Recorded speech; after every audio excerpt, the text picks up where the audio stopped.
Welcome back to the Teeniest Pinecone. It's Jess, back with another plan with me for my new 2023 reading journal. Previously, I said I was going to continue on in my reading journal for last year, but I realized that as many pages as I did have left, it was not going to be enough for 2023. So I decided to go with this beautiful journal in this green color. And if my voice sounds a little rough, it's because the month of January has not been kind to me. I have been sick basically since the new year and have lost my voice many times. I think we've all been hit by this mystery sickness, long-standing mystery sickness that is not COVID, but is not great either.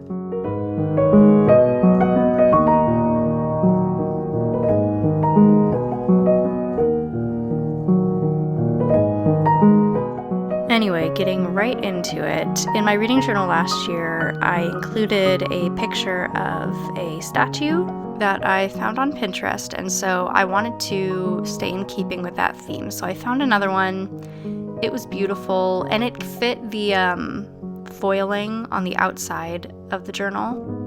But this time I added it onto the end page, so it would be the first thing you see when you open it up.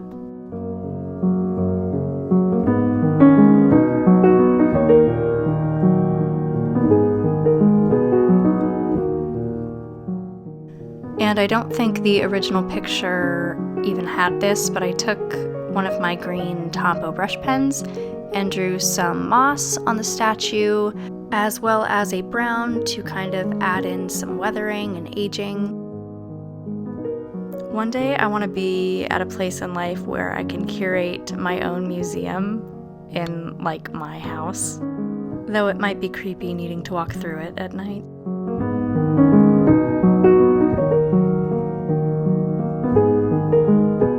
And after making this little halo crown thing with my gold gel pen, I moved on to the next spread, which is my nameplate, and I added some craft paper and used my alphabet stamps, again with this shimmery bronze stamp pad that I just, for the life of me, cannot stop using, from Archer and Olive.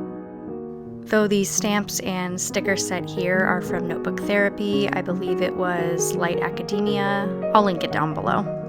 And then I drew in a little pinecone symbol and wrote Ex Libris at the top, because this is a reading journal after all. And then I taped together the first couple of pages because nobody likes how weird it lays in any notebook. And then after adding some more craft paper to the edges, I chose a quote by C.S. Lewis to add here that says, "You can never get a cup of tea large enough or a book long enough to suit me." And if you're watching this video, that's probably true for you too.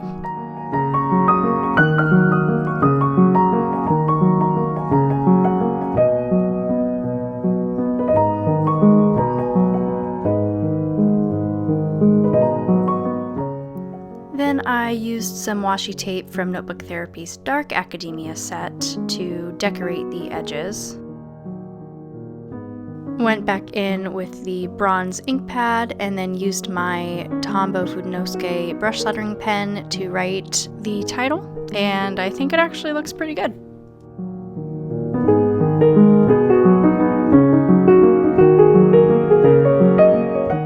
Now, one of the things that I said I wanted to do in this year's bullet journal was to add some different spreads. So this is my most anticipated releases of 2023.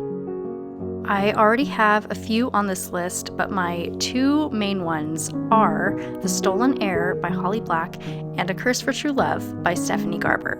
I am so excited for both of those, and I know The Stolen Air is already out, but Fairy Loot has a super beautiful edition that is going on sale in March. And I don't want to have to buy it twice if I don't have to, so I won't be able to read it until that ships. I've also just read Once Upon a Broken Heart, but have decided to put off reading The Ballad of Never After because I just don't want to have all of that angst and devastation inside of me while I have to wait for the next 9 months. But tell me in the comments down below what your most anticipated releases for this year are. I want to know, and I want to talk about them with you. This next spread is my garden spread, and if you saw my flip through for my previous reading journal, you'll know that it will look something like this at the end of the year. I've never really seen it done this way before, and I like the idea that all of my pages will turn into something beautiful at the end of the year.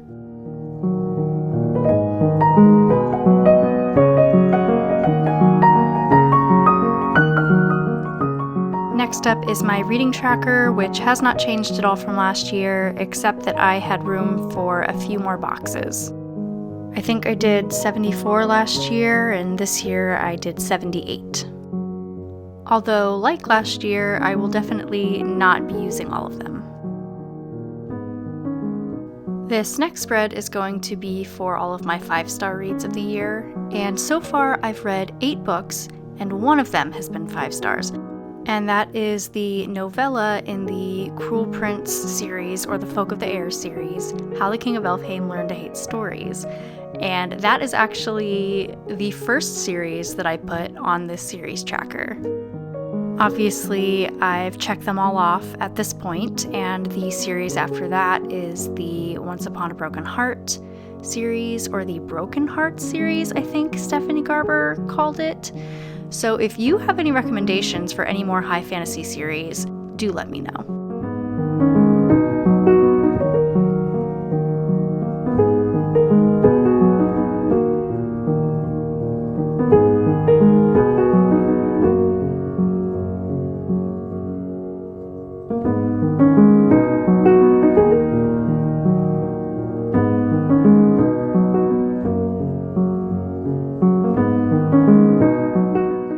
This spread and the one after it contain a bunch of different reading challenges. This one in particular is the A to Z challenge, which I've never done before, so I'm really excited to do now.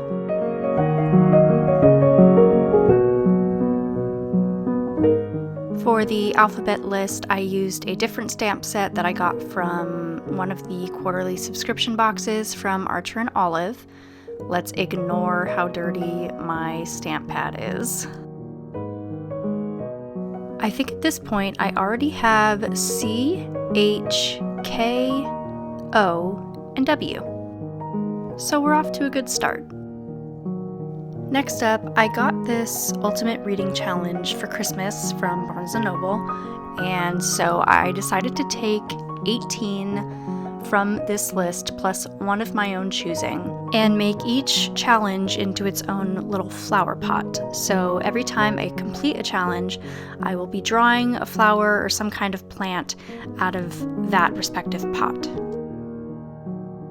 Some of the challenges are about reading the books themselves, like reading a novella or reading about an Indigenous person or a person with a disability. And some of the challenges are more bookish. For example, reading in a place I've never read before, or attending an author event, physically or virtually. Personally, I'm hoping that author event is for Crescent City 3, crossing my fingers, but with Miss Sarah Janet Maas, you just never know. But if you have any recs for any of the challenges you see here, please let me know in the comments below.